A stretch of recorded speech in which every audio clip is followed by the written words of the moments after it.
big breaking story because a rocket booster failed during the launch of the Soyuz spacecraft. It was carrying an American astronaut and a Russian cosmonaut to the International Space Station. It had to abort its launch. You can see them inside their capsule. They remained calm, unbelievably, throughout all of this.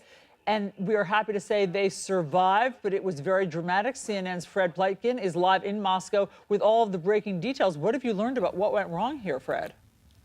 Do you hear of the Soyuz making its way into space? Hi, Allison. Yeah, we're still getting information in from the Russians, also from NASA a little bit as well. But you're absolutely right. The astronauts both seem to be alive, and they both seem to be okay. That's the information that we've been getting both from the Russians and from NASA. Of course, Nick Hague, the NASA astronaut, he's only been in the NASA space program since 2013. It was going to be his first flight to space. But as far as what wrong, we're sort of trying to piece things together. And I also watched that live broadcast of the rockets taking off in Russia. And it seems as though the Soyuz rocket took off, and I would say a little less than 3 minutes into the flight, they were in the second stage of that rocket. So they jettisoned the first booster rockets and were in the second stage initiating that when apparently there was a malfunction with the booster rocket. And then you could hear the commander of the vessel, which is the Russian astronaut, Alexei Ovchinin. He was saying, we are going to separate. And then he confirmed that there had been this separation,